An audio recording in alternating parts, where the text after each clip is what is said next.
सुप्रभात बच्चों, मैं सुनीता झा आपकी हिंदी शिक्षिका एक बार फिर से एक नए पाठ के साथ आपके समक्ष प्रस्तुत हूँ। इससे पहले कि मैं पाठ शुरू करूँ, मैं आप लोगों को धन्यवाद कहना चाहती हूँ कि आप वीडियोस को देख रहे हैं और मुझे बहुत बहुत ज़्यादा खुशी होती है ये जानकर आपके कमेंट के माध्यम से, आपके बताने के द्वारा कि ये वीडियोस आपकी सहायता कर रहे हैं आपकी पढ़ाई में। और मुझे ये जानकर भी बहुत अच्छा लग रहा है कि आप और भी नए वीडियोस देखना चाहते हैं। तो बच्चों ठीक है, धन्यवाद इसके लिए एक बार फिर से। और तब आज शुरू करते हैं आज का पाठ। और जैसा कि आप यहाँ देख रहे हैं, आज का पाठ है उपसर्ग। बच्चों ये उपसर्ग होता क्या है? आप बहुत अच्छी तरह से जानते हैं कि किसी भी भाषा की समृद्धि उसके शब्दों पर निर्भर करती है। यानी कि जिस भाषा में जितने ज्यादा शब्द हैं वो भाषा उतनी ही समृद्धशाली है। हिंदी भाषा बहुत ही समृद्धशाली मानी जाती है क्योंकि इसमें बहुत से शब्द हैं। हिंदी के भी शब्द हैं, कुछ संस्कृत से भी लिए गए हैं, कुछ विदेशी भाषाओं के भी शब्द हैं। और अतः इसमें जैसे कुछ शब्द तो थे, फिर धीरे धीरे जुड़ते जुड़ते और उसमें और निर्माण होते होते शब्दकोश जो है हिंदी का और दिन ब दिन बढ़ता रहता है। तो बच्चों शब्द निर्माण यानी कि कुछ शब्द ऐसे होते हैं जो मूल रूप से शब्द हैं, जैसे ग्रह एक शब्द है, जैसे नाम एक शब्द है, शहर शब्द है, स्त्री शब्द है। लेकिन उन शब्दों के द्वारा और भी नए शब्द बनाए जाते हैं, निर्माण किए जाते हैं। वो निर्माण होते हैं हिंदी में उपसर्ग, प्रत्यय, संधि और समास जैसे 4 महत्वपूर्ण कारकों के द्वारा। यानी कि उपसर्ग, प्रत्यय, संधि, समास ऐसी चीजें हैं जो नए शब्दों का निर्माण करते हैं और हमारे शब्दकोश को बढ़ाते हैं।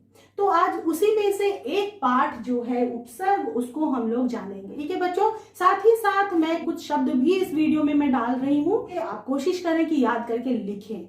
चलिए शुरू करें हम लोग। बच्चों उपसर्ग की सबसे पहले हम परिभाषा देखते हैं। उपसर्ग है क्या? ऐसे शब्दांश जो किसी शब्द से पूर्व जुड़कर इसके अर्थ को बदल देते हैं अथवा कुछ विशेषता पैदा कर देते हैं। अब उपसर्ग क्या कोई शब्द है? नहीं, उपसर्ग सिर्फ शब्द का अंश है, शब्दांश है, एक टुकड़ा है सिर्फ। इसका कोई अपना अर्थ नहीं होता। ये अपना अगर अलग से कहीं लिखा हो तो इसका कोई अर्थ नहीं है। लेकिन जब वही किसी और शब्द में जुड़ जाते हैं तो उन शब्दों को वो या तो बदल देते हैं, उनका जो रूप था पहले उसमें पूरी तरह से परिवर्तन ला देते हैं, या उसको विलोम बना देते हैं, अथवा उसमें कुछ विशेषता पैदा कर देते हैं। मैंने ये 3 चीजें बताई, जैसा परिभाषा में लिखा विशेषता या कुछ बदलाव आ जाता है। तो देखिए यहाँ पे मैंने 3 शब्दांश लिखे हैं आपकी सुविधा के लिए, बताने के लिए, उदाहरण के लिए। जैसे हार, हार का अर्थ क्या होता है बच्चों? हार का अर्थ होता है चाहे तो वो कोई पराजय हो यानी हारना हो क्रिया, अथवा हार एक संज्ञा यानी माला। अब इस हार में जुड़ जाता है प्र उपसर्ग जुड़ता है और बन जाता है प्रहार। प्रहार का मतलब होता है अटैक, किसी पर वार करना, आक्रमण करना, अटैक करना। तो आप ये देख रहे हैं कि जो इसका पूर्व अर्थ था उससे इसका कोई संबंध ही नहीं है, बिल्कुल अलग अर्थ है। दूसरा शब्द है क्रम। क्रम का अर्थ होता है लाइन, एक लाइन से दूसरी लाइन, लाइन यानी कि बारी बारी से एक जगह पहुंचना। लेकिन जब उसमें परा शब्द जुड़ जाता है, पराक्रम हो जाता है, ये जुड़ता है इसमें, तो ये बन जाता है क्या? पराक्रम। और पराक्रम का अर्थ होता है शौर्य, यानी कि इस क्रम से उसका कोई अर्थ नहीं रह जाता, कोई मिलान नहीं रह जाता। उसी तरह है यहाँ पे देखिए विजय। जय का मतलब आप जानते हैं जीत होता है, और उसमें जब वीर शब्द जुड़ता है तो इसके अर्थ में परिवर्तन नहीं होता, कुछ खासियत पैदा हो जाती है। वो खासियत क्या है ये जय से भी विशेष वो लगने लगता है, सुनने में थोड़ा सा ज्यादा प्रभावशाली शब्द बन जाता है। अब तीसरा देखते हैं, यही जय शब्द, जय में अगर परा शब्द जुड़ जाता है बन जाता है पराजय, और पराजय का अर्थ तो मुझे बताना ही नहीं पड़ेगा, जय का बिल्कुल विलोम, जीत का हार, है ना बच्चों। तो इस तरह से आप देख रहे हैं कि उपसर्ग क्या करते हैं, अर्थ बदल देते हैं, विशेषता पैदा कर देते हैं और विलोम भी बना देते हैं। तो अब आगे जानते हैं कि आखिर ये उपसर्ग कहां कहां से आए हैं और कितने हैं जो हमें याद करने पड़ेंगे। तो ये उपसर्ग 4 तरह के हैं। पहला तो है वो जहां से इस भाषा की शुरुआत हुई, मूल जहां है या जड़ जहां है, यानी संस्कृत। तो संस्कृत से कुछ उपसर्ग लिए गए हैं जो हिंदी के या संस्कृत के ही तत्सम शब्दों में जुड़ते हैं और एक नया शब्द का निर्माण करते हैं। दूसरे हैं हिंदी के उपसर्ग, फिर उर्दू और फारसी के शब्दांश। तो उर्दू और फारसी के शब्दांश जो हैं, शब्दों के टुकड़े जो हैं, वो उर्दू या फारसी के ही शब्दों में प्रयोग किए जा सकते हैं। जैसे बू, बू का अर्थ होता है गंध, लेकिन जब उसमें खुश या बद लगता है तो खुशबू या बदबू बनता है, और ये विदेशी भाषा ही है, ठीक है।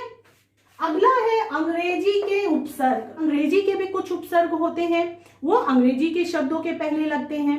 तो चलो बच्चों, पहले आप देख लेते हैं उपसर्ग में जो विशेष बातें हैं, जो जानने योग्य बातें हैं, वो क्या है। पहला है, शब्द जिस स्रोत का होता है उसमें उपसर्ग भी उसी स्रोत भाषा का लगाया जाता है। स्रोत अर्थात जहां से वो आए हैं, जैसे ये संस्कृत से आए हैं, ये हिंदी से, ये उर्दू फारसी से, और ये अंग्रेजी से ये शब्द लिए गए हैं। तो जहां से, जिस भाषा से शब्द लिए गए हो, उसमें उपसर्ग भी उसी भाषा का प्रयोग किया जाएगा। अगर अंग्रेजी के शब्द हैं तो उसमें आप संस्कृत के शब्दों से उपसर्ग नहीं लगा सकते। दूसरा है, उपसर्गों को प्रयोग करते समय संधि के नियमों का पालन आवश्यक होता है। बच्चों, संधि के जो कुछ नियम हैं, वो उपसर्ग या समास या प्रत्यय जब भी उनका प्रयोग जब भी बनेगा, उसमें संधि के नियम निश्चित रूप से इस्तेमाल किए जाएंगे, उसकी अवहेलना नहीं की जा सकती है। लेकिन ये तय है कि उपसर्ग के नियम संधि में जरूरी नहीं है कि प्रयोग किए ही जाए, मान्य हो ही। अब बारी बारी से हम देखते हैं एक एक के बारे में, एक एक के कुछ उदाहरण मैं यहाँ पे लिखूंगी और उनके उदाहरण समझाते जाऊंगी, बस आपको उन्हें याद करना है, ठीक है बच्चों। आगे बढ़े। पहले संस्कृत के उपसर्ग।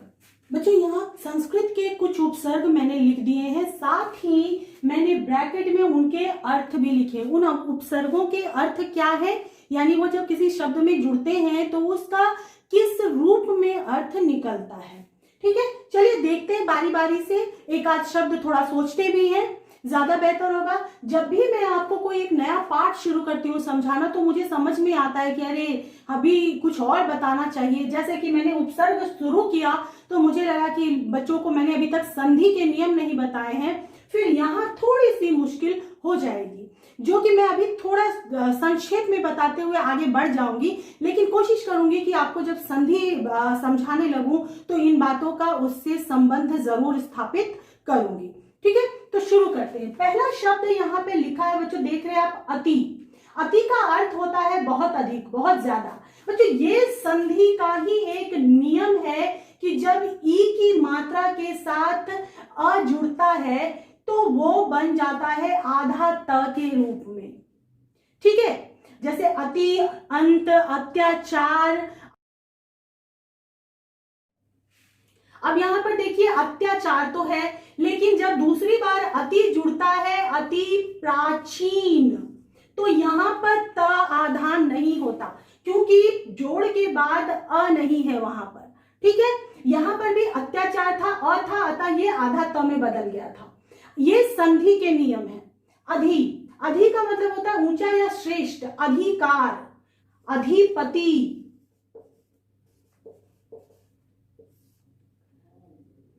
ये बहुत ज्यादा अच्छे से दिख नहीं रहा है तो मैं इसी से लिखती हूं, अध्यादेश। ये सब बच्चों संधि के नियम है, इसीलिए हो सकता है कि आप ये सोच रहे हो कि ये आधा कैसे हो गया। तो ये मैं संधि में जरूर बताऊंगी। अभी फिलहाल आप इसको ध्यान रखें, अगर मैं इसमें संधि भी ऐड करने लगी तो वीडियो फिर से बहुत ज्यादा लंबा हो जाएगा और हम इस पार्ट से भटक जाएंगे। अब अगला है अप। अप का मतलब होता है बुरा या अनुचित। कार, अपकार या अपयश। अनु का मतलब पीछे या गौण, उसमें जुड़ा शासन, अनुशासन, अनुभव, अनुरोध आदि। ठीक है। अब है अभी। अभी का मतलब सामने या चारों ओर। तो यहां पे क्या है अर्थ दिया हुआ? अभिमान, अभिषेक, अभिनय, अभ्यागत, ये सारे शब्द जो हैं ये अभी से ही बने हैं। फिर यहां संधि के नियम आए हैं। अब का मतलब बुराहीन। जैसे उसमें मैंने जोड़ा, ये जोड़ का जो चिन्ह जितने भी जगह दिया हुआ है बच्चों, ये मैंने अर्थ के बाद लिखे हैं क्योंकि इसमें मैंने जोड़ कर दिखाया है। तो अवगुण, अवनति, अवतरण आदि। अवशेष,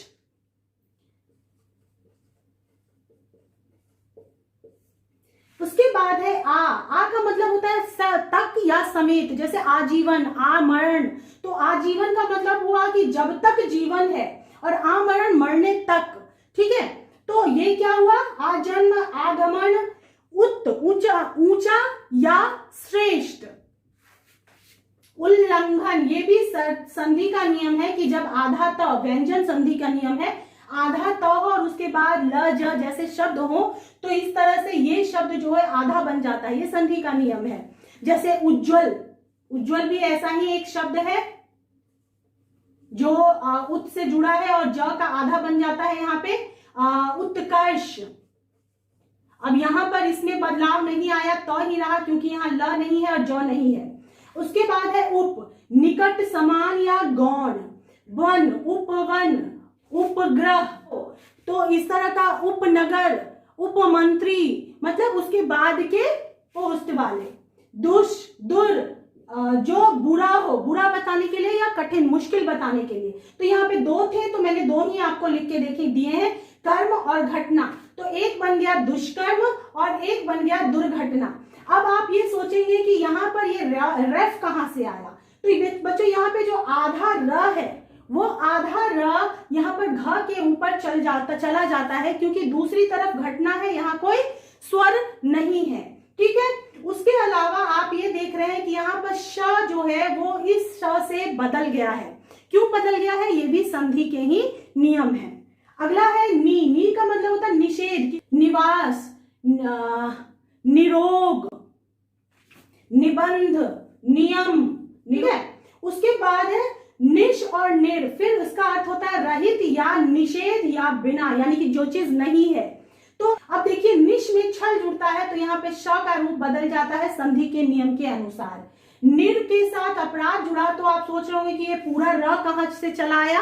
तो वो इसलिए आया क्योंकि यहाँ पर पहला शब्द का पहला वर्ण जो है वो स्वर है, और स्वर जब व्यंजन में मिलते हैं तो आपको पता है कि वो पूरा हो जाते हैं। तो बिल्कुल उसी तरह र यहाँ पे पूरा हो गया और यहाँ पर अपने अस्तित्व को गवा देता है, र में मिल जाता है तो बच जाता है पराध। तो निर के साथ पराध जुड़ जाता है। और आगे देखते हैं संस्कृत के उपसर्ग। परा, परा का अर्थ होगा विपरीत, जय। अब देखिए परा बन गया जय में, मैंने ये पहले भी बताया, पराभव। परि, परि का मतलब होता है चारों ओर। तो यहाँ देखिए परिकल्पना, परिवर्तन, परिचय। अगला है प्र। प्र का मतलब है अधिक या आगे। अब इसमें कृति शब्द जुड़ता है, बन जाता है प्रकृति, प्रगति, प्रख्यात, प्रक्रिया आदि शब्द। अब है प्रति शब्द। प्रति का मतलब होता है हर एक, प्रति वर्ष, प्रति कार, प्रति व्यक्ति, प्रत्येक दिन। तो ये क्या है? प्रति का मतलब होता है हर एक, विरुद्ध और सामने भी। जैसे यहाँ पर एक जुड़ा अगर प्रति के साथ तो बन गया प्रत्येक। बच्चों ये भी संधि के नियम है। ई के साथ अगर स्वर का ए लगा हो तो ये आधे में बदल जाता है। ठीक है। उसके बाद प्रतिकार, प्रतिक्षण, प्रतिपल, प्रतिव्यक्ति आदि शब्द। वी से मतलब विशेषता, या विभिन्नता या अभाव भी हो सकता है। जैसे विदेश, उससे पहले मैंने आपको विजय बताया था। विलक्षण, सम, सम का मतलब होता है अच्छा, संयोग या सहित। अब देखिए सम के साथ सार जुड़ा और ये बन गया इस तरह से, सम में ऊपर चला गया अनुसार, अनुस्वार। इसको आप ऐसे लिखेंगे तो ये गलत माना जाएगा, ये नहीं लिखा जा सकता, ये आधा होते हुए भी इसको नहीं लिखते। अनुस्वार के नियमों में है, जब मैं अनुस्वार विशेषकर एक पूरा पाठ ही बनाऊंगी अनुस्वार के लिए, तो ये बात मैं आपको समझाऊंगी कि क्यों यहाँ पर ऐसा नहीं होता। अब ये संजय, इसमें भी आप इस तरह से नहीं लिख सकते, क्योंकि यहाँ पर ये न होकर यह है, ठीक है, ये भी मैं आपको बाद में समझाऊंगी। संरक्षण, सु, सु यानी जब कोई शुभ चीज हो या सहज आसान चीज हो वैसे, तो सु के साथ गम जुड़ा बन गया सुगम, सुफल, सुचारू, सुव्यवस्थित आदि शब्द। अब बच्चों ये लाइन के बाद जो भी शब्द हैं, जो भी उपसर्ग हैं, वो समास में प्रयोग किए जाते हैं। जब समास बनते हैं तो समास का पहला शब्द ये होता है और दूसरा कुछ और होता है, फिर जुड़ता है। उनको भी उपसर्ग के रूप में मान लिया गया है, ज्यादा प्रयोग होने के कारण। जैसे अंतः या अंतर, भीतर के अर्थ में बोला जाता है। जैसे जातीय, अंतर जातीय मतलब, अंतरात्मा, अंतःपुर, अंतःपुर मतलब कि राजाओं का जो वो जगह जहाँ पे उनका निवास होता था, रानियों का वास होता था वो। उसके बाद अंतःपुर, अंतरराष्ट्रीय आदि शब्द। का अर्थ होगा अभाव, धर्म, अधर्म, अज्ञान, अमान्य, असाध्य, अहिंसा जैसे शब्द। अधः, अधः का मतलब होता है नीचे, तो अधः के साथ पतन जुड़ा, देख रहे, ये एक अलग नियम है। ये भी नियम आपको संधि में बताया जाएगा, ये विसर्ग संधि में ये आते हैं। फिर यहाँ पर अधा के साथ मुखी जुड़ा तो ये बन गया अधोमुखी, अधोगति। अन का मतलब होता है अभाव, उसमें इच्छा शब्द जुड़ा, अनिच्छा, अनुचित, अनिश्चय, अनाचार, अनागत, अनुपम आदि शब्द। अब यहाँ पे आप ये मत समझ लीजिएगा कि इसका उपसर्ग अनु है, अन में जुड़ा है उचित। अब जैसा कि मैंने इससे पहले बताया था कि ये जो है स्वर है, इसीलिए ये यहाँ पे लग गया, इसलिए ये शब्द इस तरह से बना है। अब आगे बढ़ते हैं। अलम, अलम का मतलब होता है बहुत ज्यादा, तो उसमें जुड़ा अलंकार, अलंकरण जैसे शब्द बने। तो बच्चों अभी हम लोग देख रहे हैं वैसे शब्दों के बारे में जो समास में पूर्व पद के रूप में प्रयोग किए जाते हैं। इन्हें अव्यय शब्द भी कहा जाता है। अव्यय अर्थात वैसे शब्द जिनमें किसी तरह का बदलाव या विकार नहीं आता। तो ये शब्द जो है ये समास के तो है ही, समास के पूर्व पद तो है ही, साथ ही साथ ये अव्यय शब्द भी हैं। अब कुछ हमने पढ़े थे और आगे देखते हैं। कु, कु यानी बुरा, कर्म, कुकर्म, कुपुत्र, कुख्यात आदि शब्द इन्हीं में बनते हैं। चिर, चिर मतलब बहुत लंबा समय तक, चिरकाली, चिरकाल, चिरस्थायी, चिर अनुभव, चिरंजीवी, चिरायु, चिर परिचित आदि शब्द जो हैं इन्हीं में से जुड़कर बने हैं। अब तिरस या तिरा, जिनको निषेध यानी ना के रूप में माना जाता है, उसके साथ जुड़ा तिरस्कार, तिरोहित, तिरोभाव, पर यानी अन्य, किसी और के बारे में बताया जा रहा हो तो। परोपकार यानी दूसरे पर उपकार किया जाना। पराधीन, पराधीन यानी दूसरे के अधीन में होना। पर मुखोपेक्षी मतलब किसी और के मुख की अपेक्षा करते रहना, ये आशा करते रहना कि सामने वाला मुझ पर कोई दया करेगा। परलोक यानी कोई दूसरा लोक। अब पुनर है, पुनर यानी कि दोबारा, पुनर्जन्म, पुनर्विवाह, पुनर्जागरण, पुनर्मिलन आदि शब्द। पुरस, पुरस यानी कि सामने, पुरस्कार, पुरस्सर। उसके बाद है पुरा यानी कि बहुत पहले का समय। तो उसमें कुछ शब्द जुड़े हैं, जैसे पुरातत्व, आपने सुना होगा आर्कियोलॉजी, वही पुरातत्व भी कहलाता है, जो पुरानी समय के चीजों को ढूंढता है, जानता है। पुरा काल यानी बहुत प्राचीन समय में, पुरातन प्राचीन समय की चीज। प्राक या प्राग यानी कि ये भी बहुत पहले की चीज को ही बोला जाता है, जैसे प्राक कथन यानी बहुत पहले कही गई कोई बात। प्राग ऐतिहासिक, इतिहास से पहले की बात। प्राग वैदिक यानी प्राग में जुड़ा है वैदिक शब्द, तो ये बन गया वेद से भी पहले के समय की बात। उसके बाद है प्रादुर, प्रादुर का मतलब होता है प्रकट होना। तो ये क्या है? प्रादुर्भाव, प्रादुर्भूत, बहिष या बहिर, इसका मतलब बाहर, जैसे बहिष्कार, किसी को निकाल दिया जाना। बहिर्मुखी, ये अंतर्मुखी शब्द का विलोम है। अंतर्मुखी जो अपने मन के अंदर अपनी बातों को छुपा कर रखता है, बहुत ज्यादा संकोची होता है। और बहिर्मुखी जो अपने बातों को, अपने विचारों को सामने लाने में बिल्कुल नहीं झिझकता। अंतर्मुखी यानी इंट्रोवर्ट और बहिर्मुखी यानी एक्सट्रोवर्ट। बहिर्गमन, बाहर जाना। सत्य यानी सच्चा। जन, सज्जन, बच्चों मैंने अभी बताया था इससे, ल या ज से पहले अगर त लगता है, आधा त लगता है, तो वो ज आधा ज में बदल जाता है। ये सब संधि के नियम है। अब यहाँ पे द बन गया, क्यों द बना ये आपको संधि में मैं बताऊंगी। ये नियम होता है संधि का। ये सदाचार, सदगति, सत्पुरुष, संधि का जो चिन्ह होता है उस चिन्ह के बाद वाले वर्ण पर आधारित होता है ये बदलाव। अब है सम, सम यानी साथ, समकालीन, समकोण यानी कि 90 डिग्री का एंगल, समकालिक यानी एक ही समय का, सह मतलब साथ, सहपाठी, सहचर, सहोदर, सहकर्मी आदि शब्द। उसके बाद है स्व, स्व का मतलब तो आप लोगों को पता है, अपना, उसमें बनता है स्वदेश, स्वजन, स्वचालित, स्वतंत्र जैसे शब्द। अब है स्वयं, स्वयं का मतलब भी अपना होता है, आप जानते हैं, और ये सब एक अव्यय शब्द है, ठीक है। तो क्योंकि इनका अर्थ बदलता नहीं है, तो स्वयं का भी अर्थ होता है अपना। और जैसे देखिए यहाँ पे मैंने लिखा स्वयंभू, स्वयं सेवक, स्वयंवर। बच्चों संस्कृत के उपसर्ग अभी अब यहीं तक। और बच्चों आपकी सुविधा के लिए ये रहे संस्कृत के कुछ उपसर्ग और कुछ शब्द, जैसा कि मैंने आपसे कहा था कि मैं आपके लिए अपडेट करूंगी और मैं वो दे रही हूँ ताकि आप इसको याद कर सकें। इसके बाद हम पढ़ेंगे हिंदी के उपसर्गों के बारे में। हिंदी में जो उपसर्ग है, बहुत कुछ तो संस्कृत के ही हिंदी में प्रयोग होते हैं, लेकिन कुछ अपने शब्द ऐसे उपसर्ग हैं जो यहाँ पे प्रयोग किए जाते हैं। जैसे देखिए अ का मतलब अभाव या निषेध, जो संस्कृत में भी हम इसका प्रयोग करते हैं।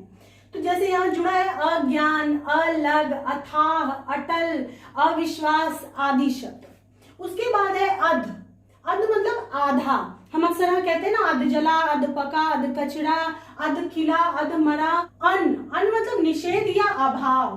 तो यहाँ देखिए अनजान, अनदेखी, अनहोनी, अनकही।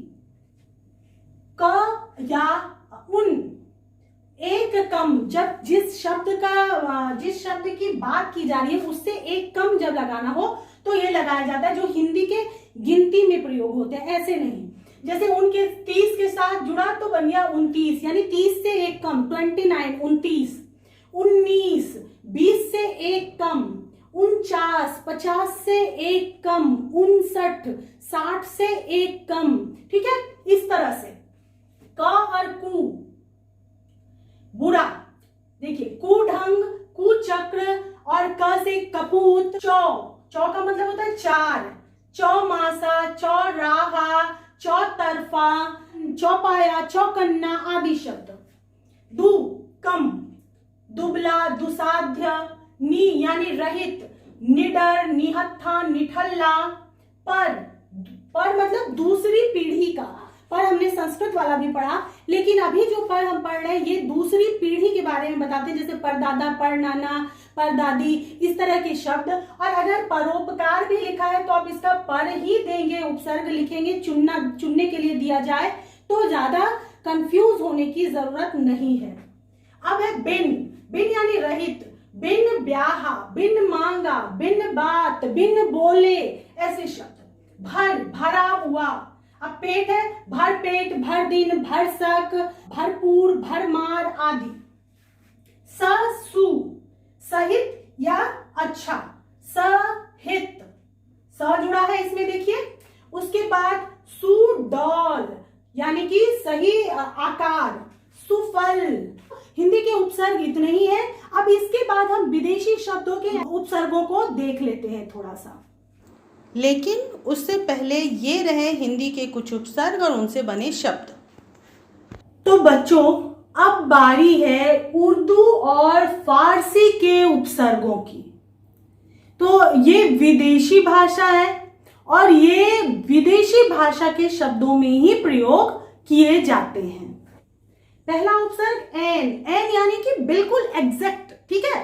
तो यहाँ पे लिखा है मैंने जैसे ठीक या पूरा, जैसे हम लोग अक्सर बोलते हैं ना एन वक्त पर वह आ गया, तो वो एन वक्त, एन मौका, ऐसे शब्दों के लिए उसको प्रयोग किया जाता है।